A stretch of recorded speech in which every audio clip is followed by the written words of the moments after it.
لا ما عاد يرعبني ظلم يهددني لا شيء أخسره لا مهما يطول الدرب فالحق معه.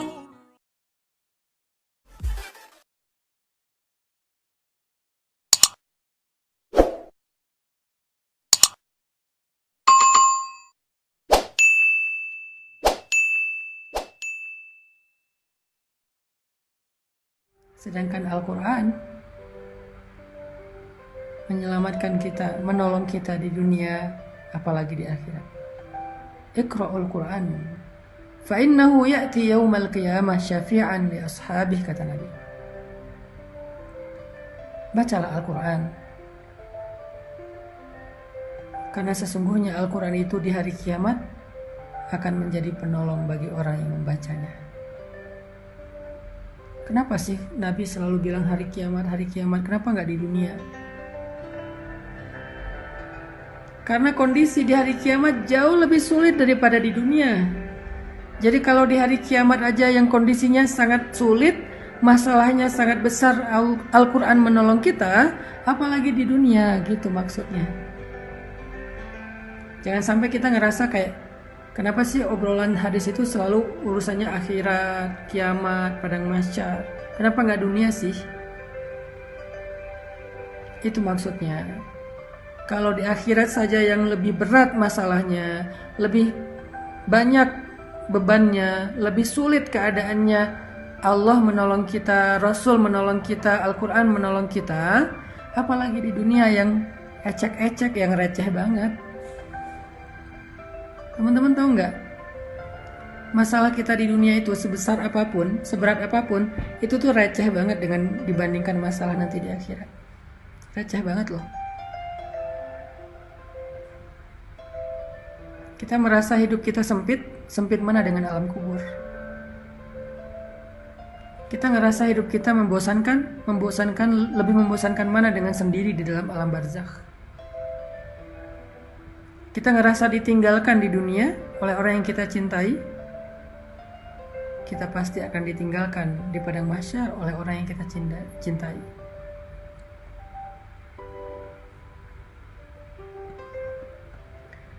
Yawma yafirrul mar'u min akhihi,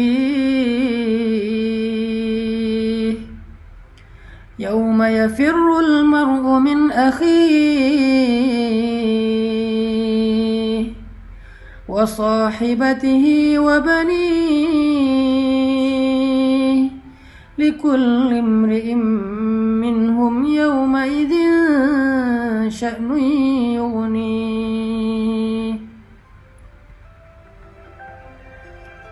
Hari ketika seseorang lari dari saudaranya, lari dari ibunya, atau lari dari anak-anaknya. Setiap orang pada hari itu sibuk dengan urusannya sendiri-sendiri. Lebih berat mana?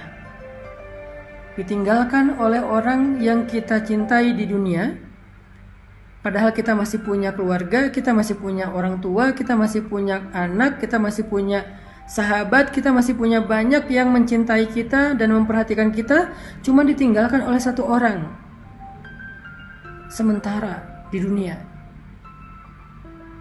Lebih berat mana dengan ditinggalkan oleh semua orang di akhirat ketika kita dalam keadaan sangat membutuhkan teman untuk menolong kita. Semua ninggalin kita.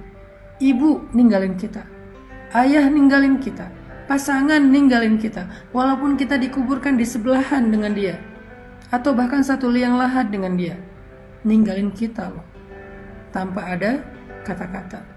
Kalau di dunia mungkin ninggalin dengan banyak alasan. Maaf, kita kayaknya gak cocok, kita jadi temenan aja, kita jadi adik kakak aja, aku kayaknya belum siap menikah, aku masih mau kuliah. Banyak alasan, baik-baik dia ninggalin kita. Di akhirat gak ada sepatah kata pun dia ucapkan, dia ninggalin kita begitu aja. Bahkan ketika dia ngelihat kita sedang diseret oleh malaikat, na'udzubillah, karena dosa-dosa kita pun, dia gak akan nolongin kita loh. Keluarga kita gak akan nolongin kita loh. Kita disiksa, mereka gak akan nolongin kita di padang mahsyar. Terus gimana dengan cerita hadis bahwa orang soleh akan menolong sahabatnya di dunia? Itu nanti kalau udah lewat perhitungan hisab. Ada banyak fase kan akhirat itu. Ada fase kematian, ada fase alam barzakh, ada fase kiamat, ada fase berbangkit, ada fase mahsyar, ada fase hisab, ada fase syafaat, ada fase sirat, ada fase surga, ada fase neraka. Puncaknya fase memandang wajah Allah. Fase mana yang kita akan sendiri? Pertama, fase kematian. Gak ada yang bisa menolong kita. Gak ada yang bisa menyembuhkan kita dari kematian. Kalla idza balagatit taraqi wa qila man raq wa qila man raq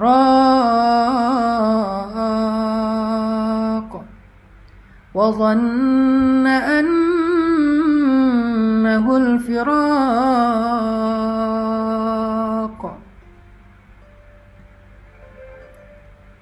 والتفت الساق بالساق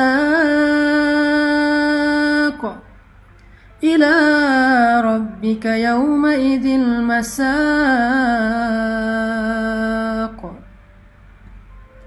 كلا kata Allah, sungguh idza balagatit taraqi, ketika roh nyawa sudah berada di kerongkongan, di tenggorokan, dicabut nyawa pelan-pelan dari ujung kaki, tiba-tiba jempol jadi dingin sampai ke batas pergelangan kaki, tiba-tiba kaki kita jadi dingin, lalu sampai kepada lutut, kaki kita menjadi dingin, sampai kepada pinggang, sampai di perut, sampai di dada, sesek sampai di sini kayak orang dicekek.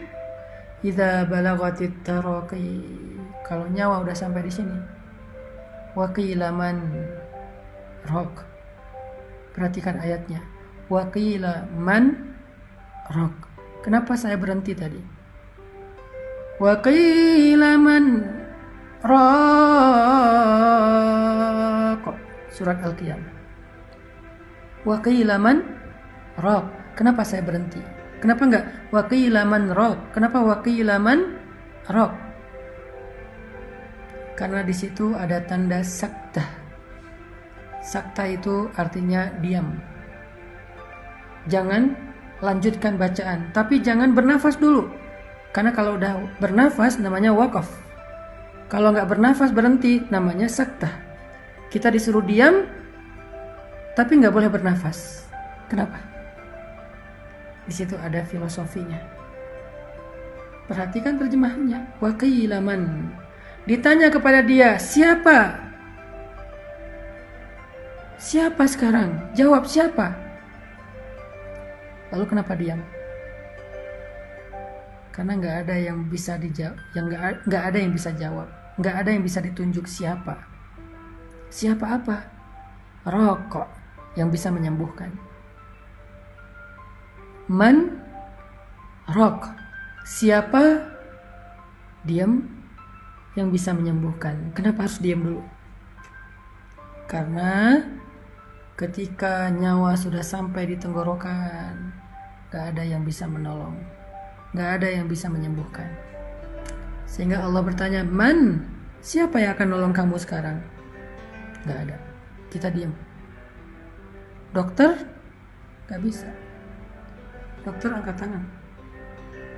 Keluarga, ayah, ibu, pasangan, suami, istri, anak, walaupun mereka sangat mencintai kita, tapi mereka gak bisa buat apa-apa. Mereka gak bisa nolong kita sama sekali. Gak bisa loh.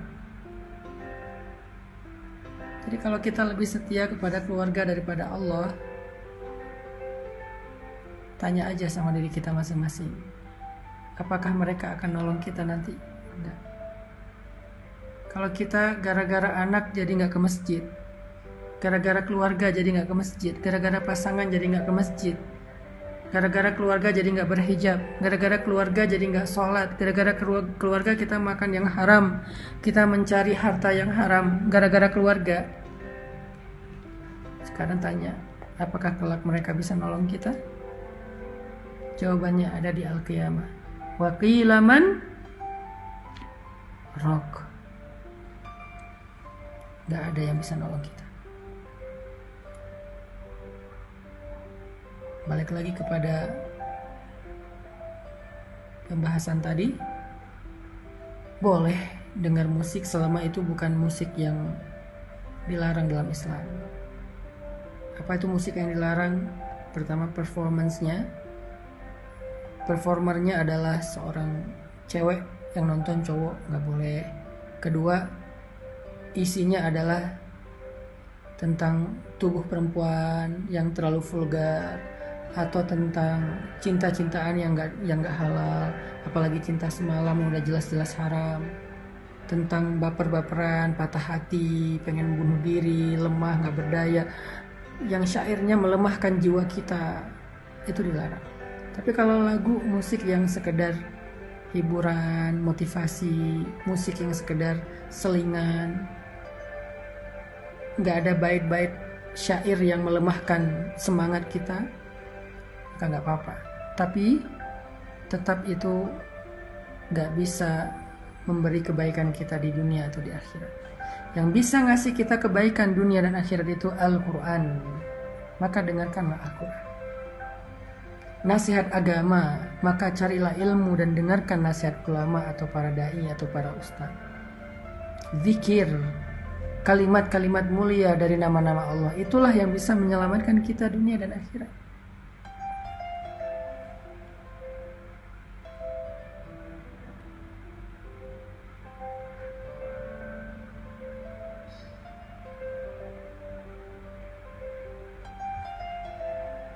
Jadi fase kematian, fase alam kubur, itu kita nggak ada yang nolong.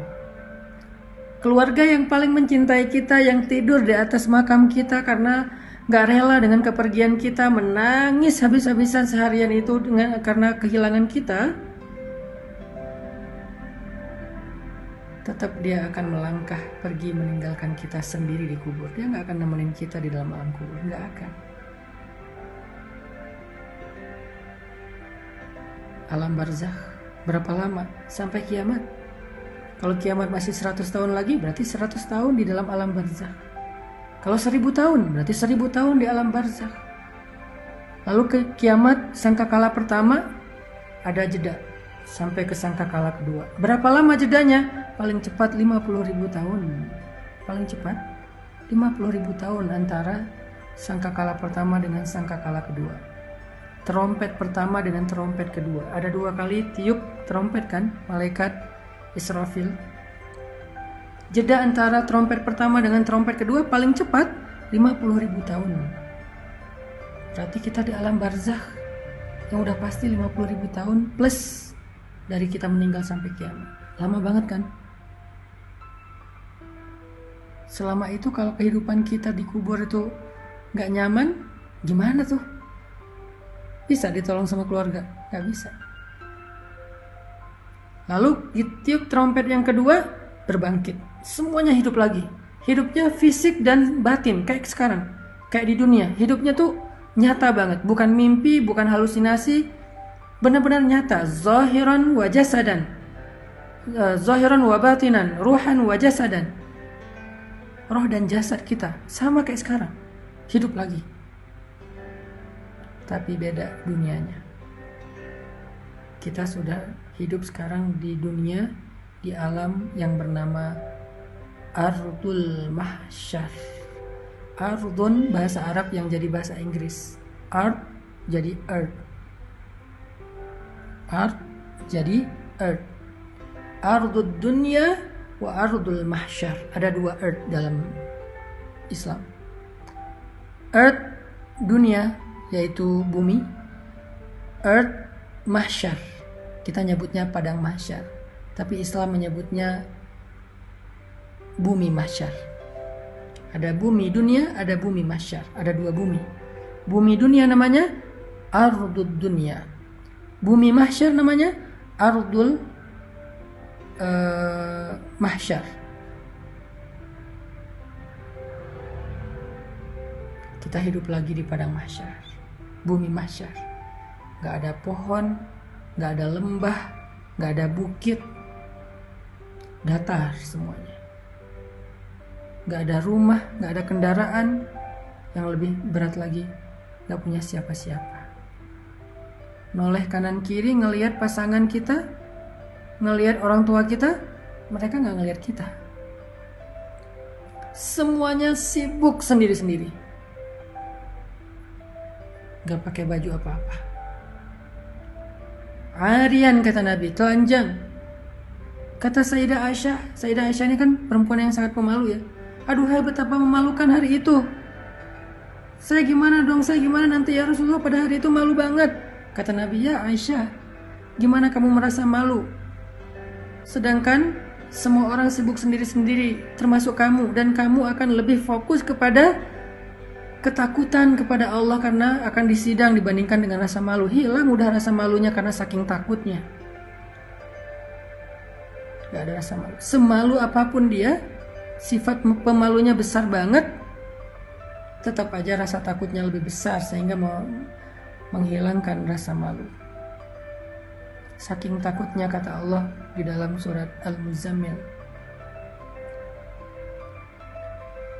Hari ketika seorang anak kecil menjadi beruban. Wildana Shiba. Anak kecil hari ketika bangkit lalu diseru oleh malaikat untuk jalan. Ada yang jalannya dengan jalan normal, ada yang membungkuk, ada yang menerangkak, ada yang merayap, ada yang tertatih-tatih, ada yang guling-guling.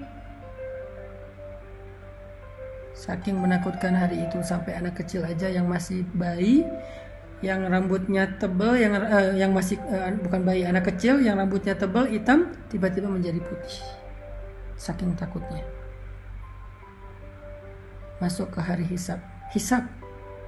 Gak ada yang nolong kita. Baru nanti beres hisab, Nabi akan menolong kita. Beres hisab atau ketika hisab, orang soleh akan menolong kita. Jadi sebelum terjadi hisab, perjalanan mahsyar yang jauh, bisa ribuan tahun juga itu, di dalam alam barzakh yang puluhan ribu tahun, ratusan ribu tahun, kita sendiri. Siapa yang nolong kita? Iqra'ul Quran fa innahu ya'ti yaumal qiyamah syafi'an li ashabih. Bacalah Al-Quran, karena Al-Quran akan datang pada hari kiamat untuk menjadi penolong bagi saudara, bagi pembacanya. Disitulah kita butuh Al-Quran. Musik kita udah gak butuh, lagu-lagu kita udah gak butuh, orang yang kita cintai saat itu kita gak butuh. Semuanya akan kita tinggalkan kecuali amal soleh kita.